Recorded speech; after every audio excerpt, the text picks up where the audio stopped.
Press اکثر آپ کے متعلق منفی پروپیگنڈے میں مصروف رہتا ہے۔ ان مسافروں کو رہائی دلوا کر آپ اپنا دنیا پر سکہ جما سکتے ہیں کہ آپ دہشت گردوں کے خلاف ہیں۔ ایدی امین: آپ بالکل صحیح کہہ رہے ہیں، میں دہشت گردی کا حامی نہیں ہوں، مگر کل 12 بجے دوپہر تک اگر فلسطینیوں کے مطالبات نہ مانے گئے تو وہ مسافروں سمیت جہاز کو تباہ کر دیں گے۔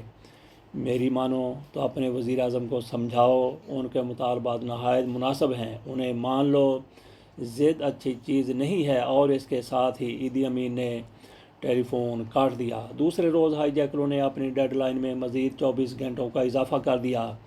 اسرائیل نے بھی بات چیت پر آمادگی ظاہر کر دی۔ یرغمالیوں میں یہودیوں کو الگ کر کے ایک کمرے میں بند کر دیا گیا۔ پھر اچانک 100 یرغمالیوں کو، جن میں زیادہ تر فرانسیسی اور امریکی شہری تھے، ان کو رہا کر دیا گیا۔ پیرس پہنچنے والے رہا شدہ مسافروں کو موساد کی ایک ٹیم نے تفصیل سے انٹرویو کیا۔ انہوں نے انکشاف کیا کہ ایئرپورٹ میں یوگنڈا کے 70 کے قریب مسلح کمانڈوز پہرہ دے رہے تھے۔ بظاہر اسرائیل ان کے ساتھ بات چیت کے لیے کوشش کر رہا تھا، لیکن در پردہ موساد یرغمالیوں کو چھڑانے کے لیے ایک زبردست آپریشن کی تیاری بھی جاری رکھے ہوئے تھا۔ اس خطرناک آپریشن کی کامیابی کا انحصار موساد کی اس علاقے میں انتہائی مؤثر جاسوسی اطلاعات پر تھا۔ یہ موساد کی خوش قسمتی تھی کہ شمالی افریقہ اور بالخصوص کینیا، جس کا یوگنڈا کے ساتھ وسیع بارڈر ہے، میں اس کا عرصہ دراز سے جاسوسی نیٹ ورک کام کر رہا تھا۔ موساد کے صدر کینیا کے ساتھ خفیہ رابطے میں تھے۔ اس آپریشن میں کینیا کے صدر نے در پردہ مکمل تعاون کی یقین دہانی کی تھی۔ آپریشن سے پہلے جاسوسی کے لیے موساد کے 4 اہلکار کینیا کے چند خفیہ پولیس افسروں کے ہمراہ رات کی تاریکی میں ایک تیز رفتار موٹر لانچ میں بیٹھ کر جھیل وکٹوریہ کو عبور کر کے یوگنڈا کی سرحد میں داخل ہوئے۔ انہوں نے انتیبے ایئرپورٹ کے محل وقوع دفاعی نظام کا تفصیلی جائزہ لے کر اپنے ہیڈ کوارٹر کو اطلاع دی۔ پھر موساد کے 2 افراد نے کینیا کے ولسن ایئرپورٹ سے ایک سیسنا طیارہ کرائے پر حاصل کر کے یوگنڈا کی فضائی حدود پر خفیہ پرواز کی۔ انہوں نے انتہائی بلندی سے مذکورہ ایئرپورٹ کی تصاویر اتاریں۔ اس وقت ایئرپورٹ کے رن وے پر متعدد میگ لڑاکا طیارے کھڑے تھے۔ اس کے علاوہ اسرائیل کی ایک کنسٹرکشن فرم نے، جس نے 10 سال پہلے انتیبے ایئرپورٹ کی تعمیر میں حصہ لیا تھا، اس نے اس کے متعلق تمام اہم معلومات فراہم کیں۔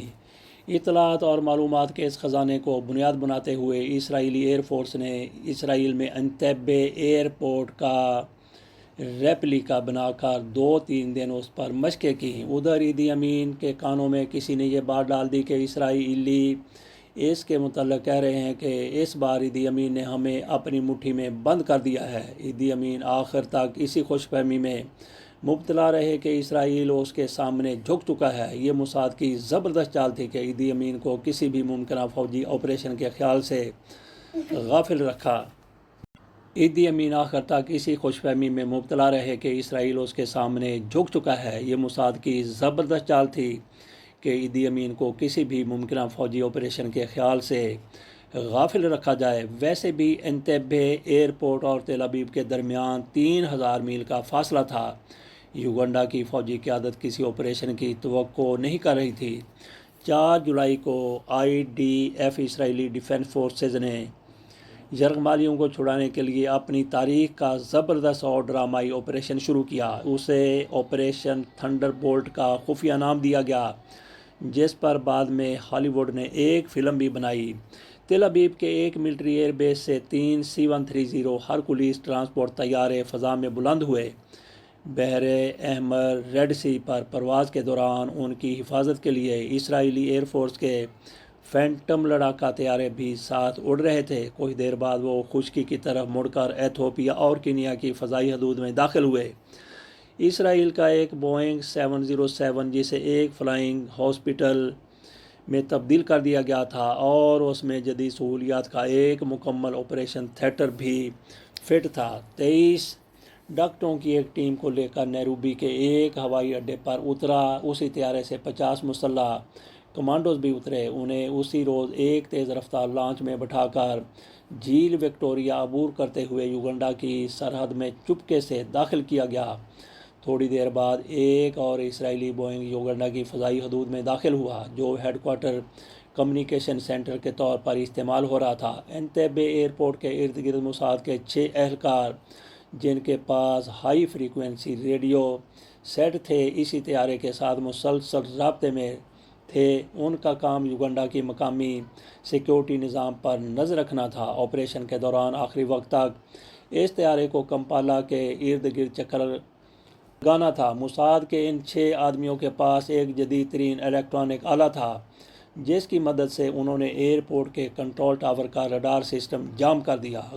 غالباً دنیا میں پہلی بار یہ آلہ اسرائیلیوں نے یہاں استعمال کیا۔ اس کے بعد امریکہ نے ایران میں قید امریکی یرغمالیوں کی رہائی کے لیے جو ہوائی جہاز اور ہیلی کاپٹر بھیجے تھے، ان میں بھی اسی قسم کے آلات نصب تھے، جس کی مدد سے ایرانی رڈار سسٹم کو ناکارہ بنایا گیا تھا۔ اچانک رات کی گہری تاریکی میں ایک C-130 طیارے نے رن وے کے مغربی کنارے پر آنکھوں کو خیرہ کرنے والی روشنی کے گولے پھینکے، جس سے پورا ایئرپورٹ تیز روشنی میں نہا گیا۔ اس کے بعد اسی طیارے سے متعدد بم گرے، جس کے خوفناک دھماکوں سے پورا علاقہ لرز گیا۔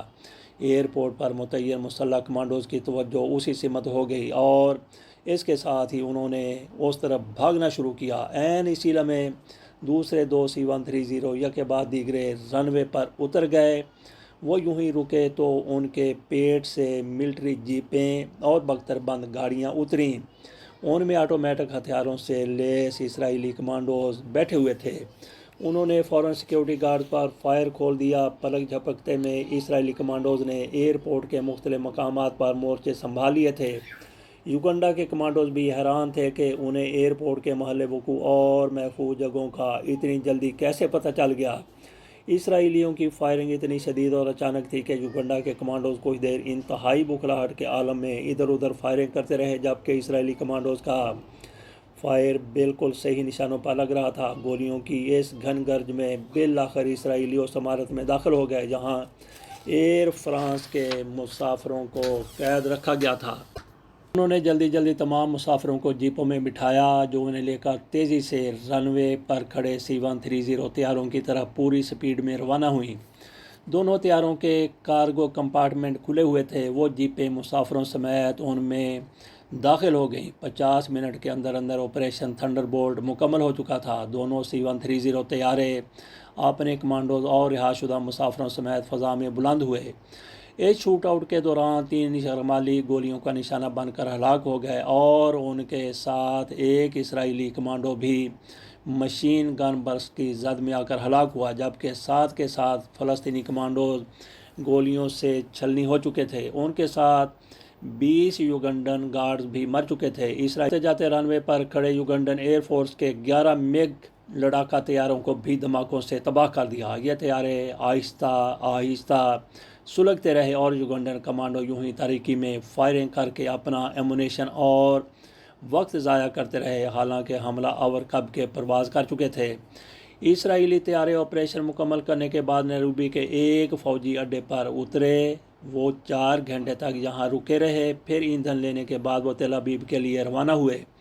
رات کے 1 بجے کے قریب ایدی امین کو اس کے سیکرٹری نے جگا کر ارجنٹ فون پر اطلاع دی۔ ایدی امین نے آنکھیں ملتے ہوئے جو ہی فون اٹھایا تو اس نے تل ابیب سے کرنل بارلیو کو سنا۔